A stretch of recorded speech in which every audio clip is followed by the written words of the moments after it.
दोस्तों नमस्कार, मैं पीके प्रभाकर आपका स्वागत करता हूं। दोस्तों मैं आपको वेक्टर पढ़ा रहा हूं। वेक्टर में मैंने आपको बताया था multiplication of A vector by a scalar quantity.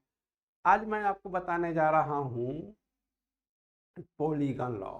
तो सबसे पहले आप जाने कि what is an gon.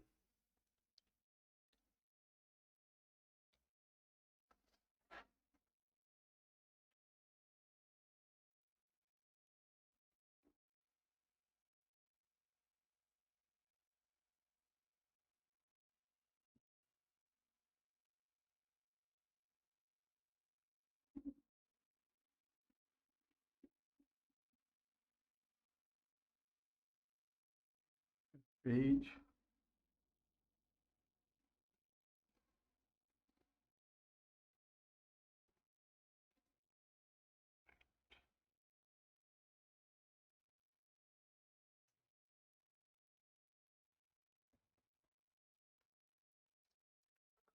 N gon, N side से, एन भुजा से घिरे हुए साइड्स का नाम एन गन होता है।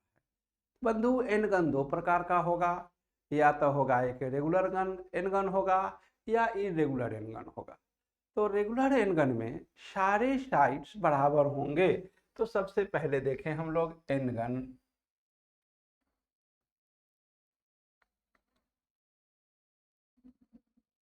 ए polygon of n sides known as n-gun.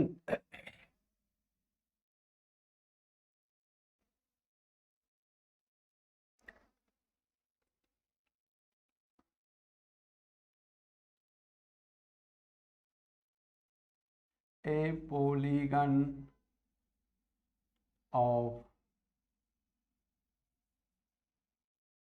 n sides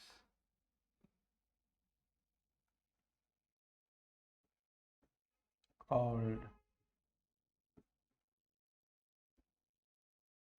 n-gun.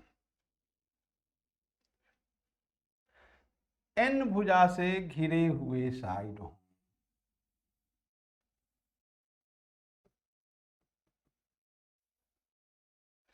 ये साइड्स 1 2 3 4 करते हुए ये n है और इससे घिरे हुए साइड्स हैं, इसका नाम है N gon.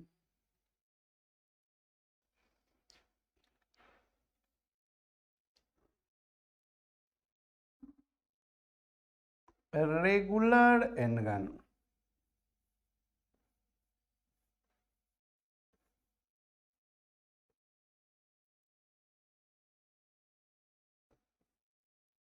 A polygon of n equal sides known as regular n.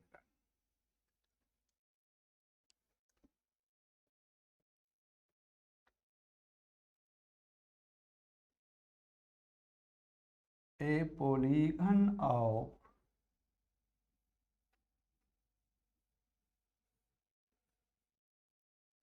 n equal sides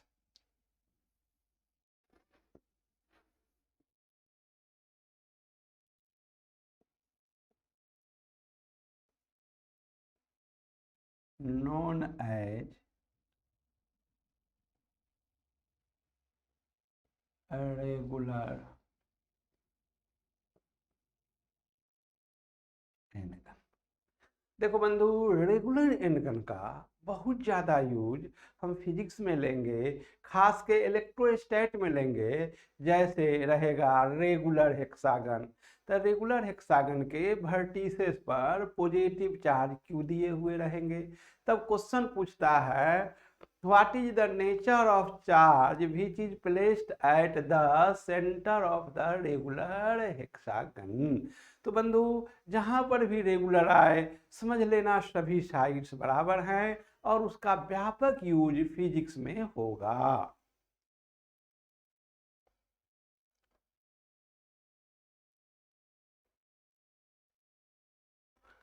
तो ये polygon of n equal sides known as regular n-gon.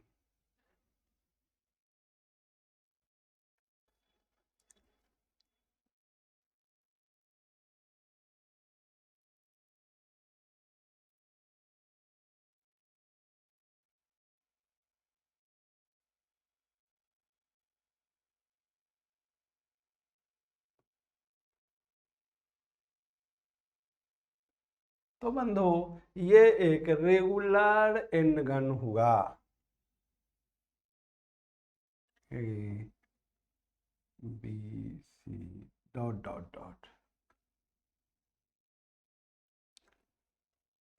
तो बंधु अगर ये रेगुलर एंड गन है, इसका मतलब है कि इसी का सभी भुजा, सभी साइड्स बराबर है।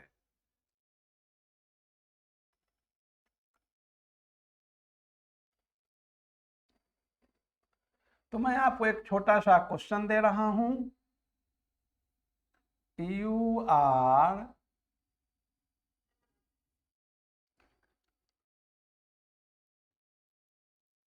given a regular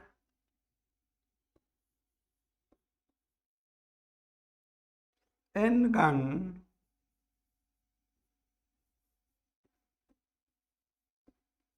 of side length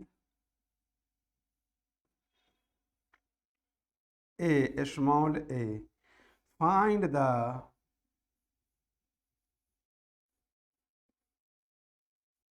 distance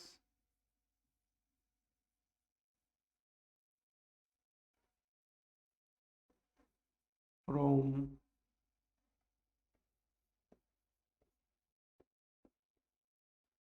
center of the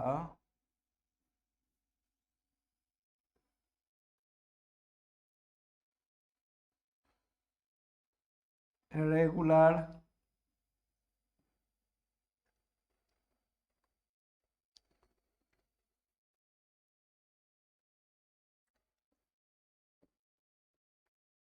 n-gun to one of its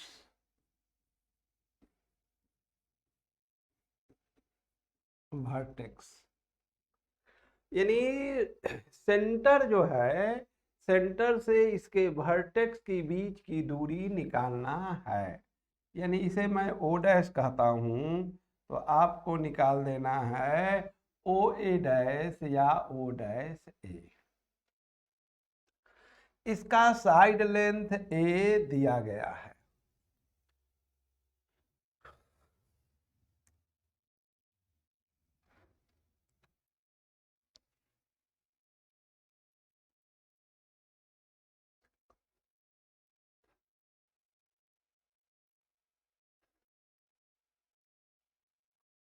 देखो बंधु, हम जानते हैं किसी भी पॉइंट के चारों तरफ टोटल एंगल जो होता है, ये एंगल यहाँ पर 2 पाई होगा। तो ये 2 पाई है। तो देखो बंधु, एन साइड जो है, एन साइड जो है कितना एंगल बनाते हैं? N sides makes an angle of 2 pi at O dash. देखो बंधु, एन साइड्स जो है ये टोटल एंगल 2 पाई बनाता है ओ डैश पर, centre of regular N gon पर।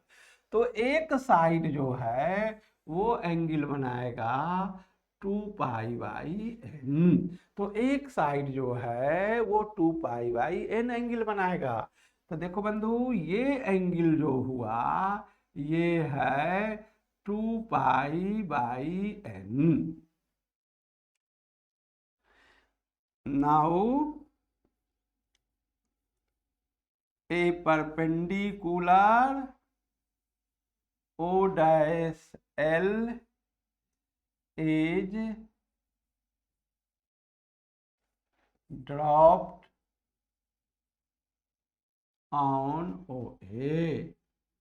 देखो बंधु, इस O डैश से हम एक परपेंडिकुलर डाल रहे हैं, इसे कह रहे हैं L। OL जो है हमने O डैश L जो है परपेंडिकुलर डाला है OA पर। और देखिए, क्योंकि O डैश ए और ये O डैश ए बराबर है, सिंपल है, 7th 8th 9th में पढ़े होंगे आप लोग। O dash O equal to O dash A और O dash L is common in both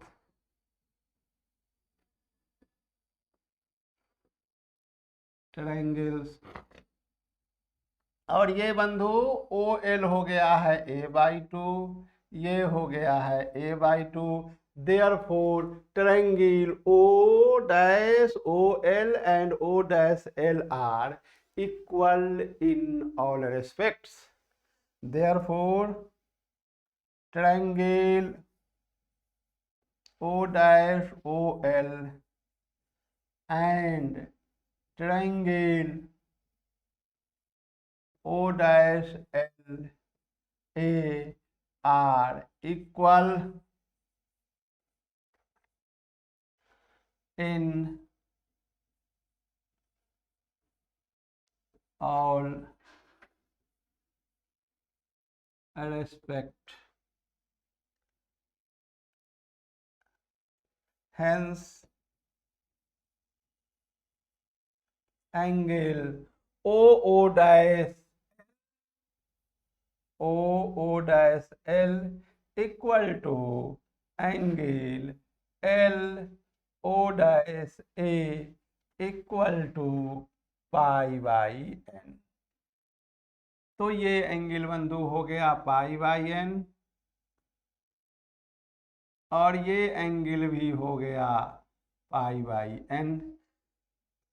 तो हम लोग जैसा कि जानते हैं, we know that sin π/n equal to a/2 O dash O, which imply that O dash O equal to a/2 sin π/n। इसे मैं लिख सकता हूँ a/2 cosec π/n and this is our solution. तो ओ डैश ओ हमारा निकल गया।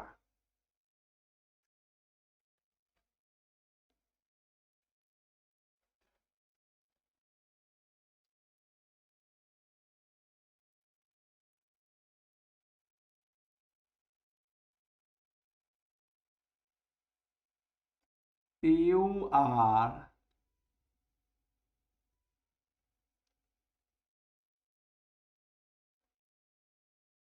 given a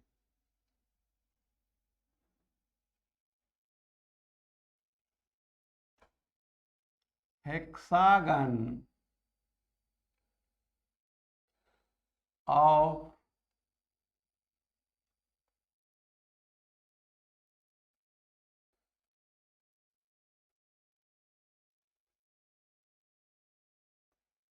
OABCDE,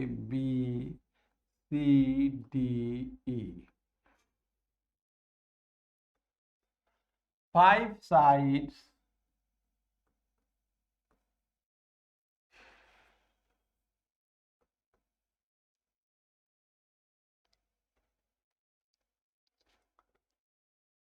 of the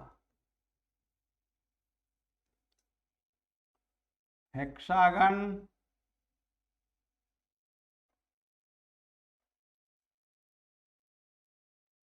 five sides of the hexagon are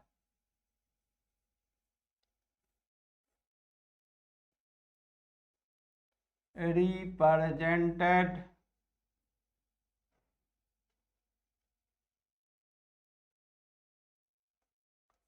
by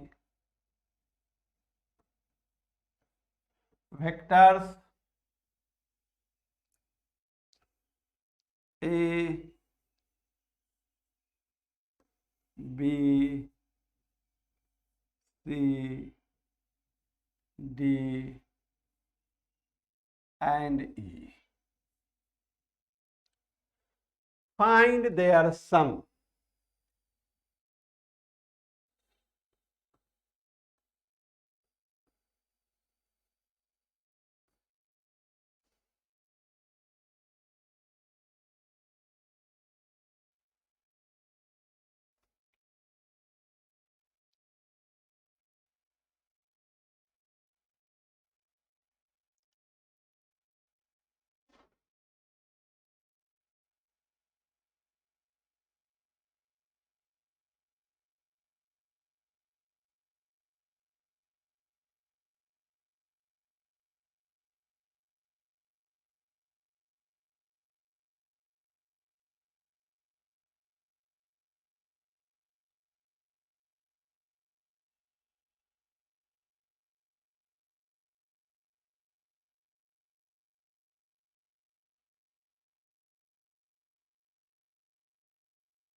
देखो बंधु, O A B C D is a hexagon. 5 sides जो हैं ये O A B B C D और डी ई, ये रिप्रेजेंट हो रहे हैं वेक्टर ए के द्वारा, वेक्टर बी के द्वारा, वेक्टर सी के द्वारा, वेक्टर डी के द्वारा और वेक्टर ई के द्वारा। ये 5 वेक्टर जो हैं ए बी सी डी और ई, ये 5 साइड्स जो है हेक्सागन का उसको बताते हैं, उसको रिप्रेजेंट करते हैं। तो ओ ए को वेक्टर ए कहा, ए बी को वेक्टर बी कहा, बी सी को वेक्टर सी कहा, सी डी को वेक्टर डी कहा, डी ई को वेक्टर ई कहा। हम देखते हैं कि ये जो पांचों वेक्टर है ए बी सी डी, ये टेकन इन ऑर्डर है। तो देखो बंधु, मैं आपको बताने जा रहा हूं, अगर मैं आपसे कहूं कि vector A plus vector B क्या होगा, आपका क्या जवाब होगा? जरा गौर से देखिए। ए और बी दो वेक्टर तभी जोड़े जाते हैं जबकि वो सेम काइंड के हों, सेम यूनिट सेम डायमेंशन के हों। तो ये दोनों वेक्टर तो सेम काइंड को हैं ही।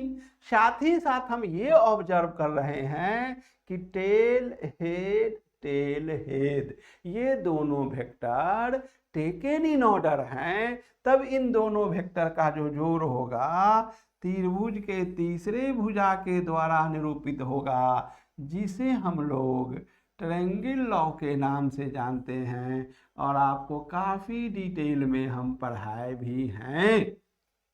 तो vector A plus vector be represented होगा, दोनों का जो सम होगा वह ए बी के द्वारा निरूपित होगा, रिप्रेजेंट होगा। अब मैं आपसे पूछूं कि vector A plus vector B plus vector C जो है, तो इसे आप कैसे लिखेंगे?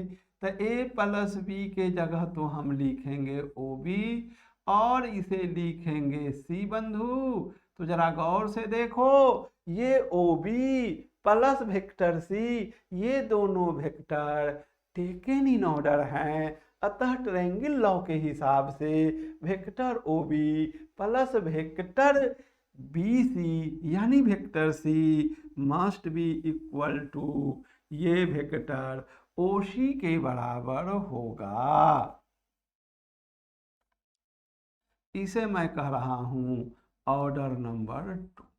अब देखो बंधु, अगर मैं आपसे कहूं A plus vector B plus vector C plus vector D, तो देखो बंधु, vector A plus vector B plus vector C के जगह हम ओसी लिख सकते हैं। तो vector A plus B plus C, इसके जगह हम लिख देंगे ओ सी, प्लस लिखेंगे vector D.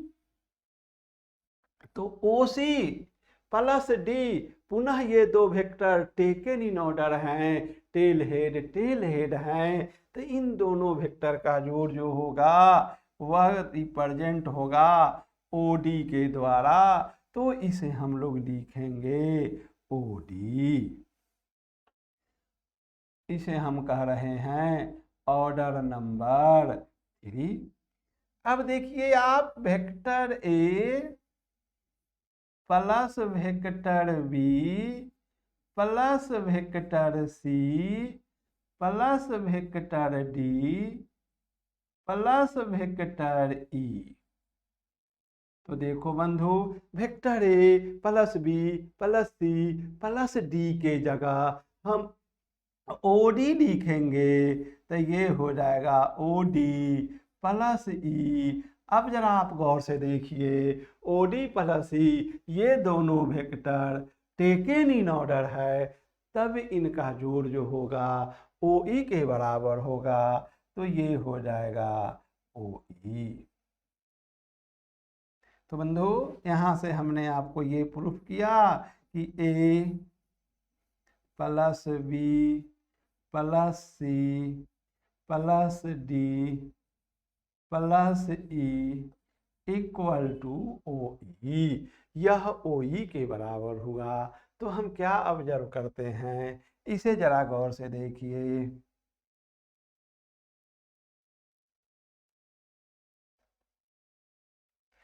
if 5 vectors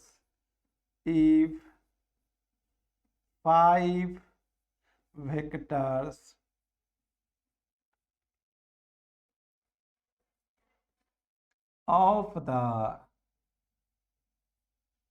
same kind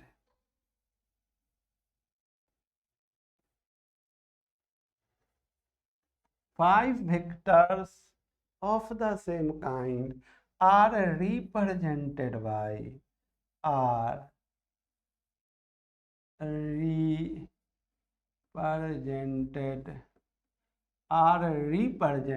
by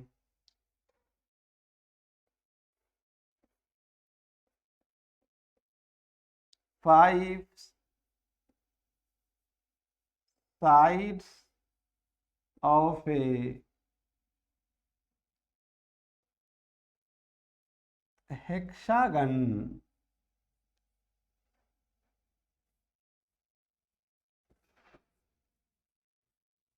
taken in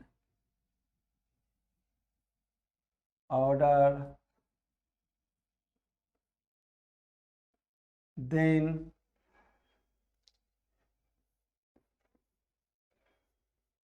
their sum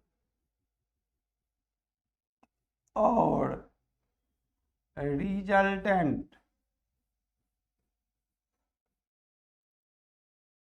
is represented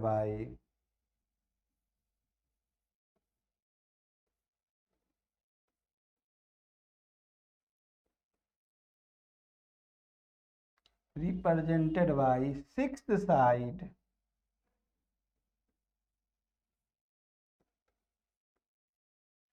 of that hexagon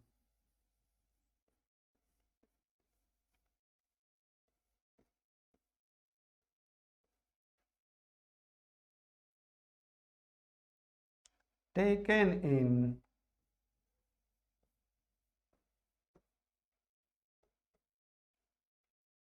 reverse order।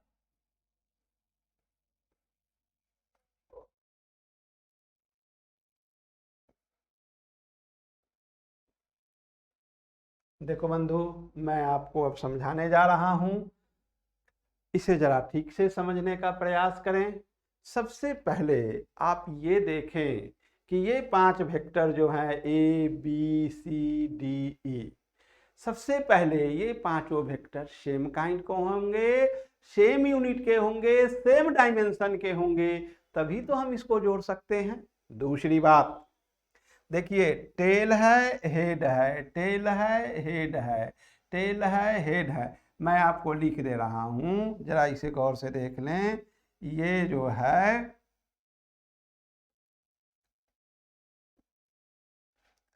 यहाँ पर देखिए ये टेल है, ये वेक्टर का ए का हेड है, वेक्टर बी का यह टेल है, वेक्टर बी का यह हेड है, वेक्टर सी का टेल है, वेक्टर डी का ये हेड है, वेक्टर डी का टेल है, वेक्टर डी का हेड है, वेक्टर ई का टेल है और वेक्टर ई का ये हेड है।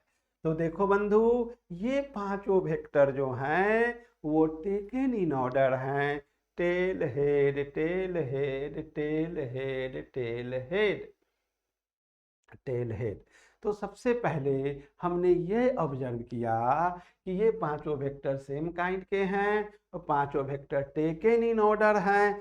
तब इन पांचों वेक्टर का जोड़ a plus B plus C plus D plus E जो है ओ ई के द्वारा रिप्रेजेंट हो रहा है, ओ ई के द्वारा रिप्रेजेंट हो रहा है। ये ओ ई जो है टेल टेल और हेड हेड है, जो कि रिवर्स ऑर्डर में है।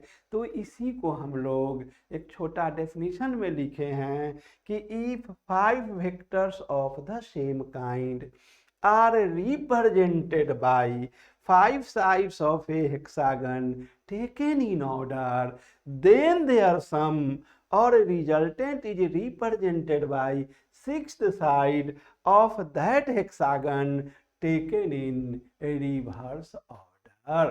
तो बंधु, मैं आपको ये हेक्सागन लिखा हूँ, समझाया हूँ, तो इसी का यूज हम लोग फिजिक्स में भी लेंगे यदा कदा, तो उसे आप नहीं भूलोगे।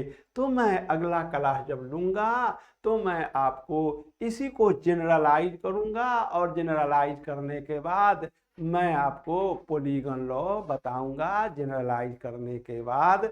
तो बंधु, आज इतना ही। अगर आपको मेरा वीडियो पसंद पड़ रहा है तो इसे आप लाइक और सब्सक्राइब जरूर करें।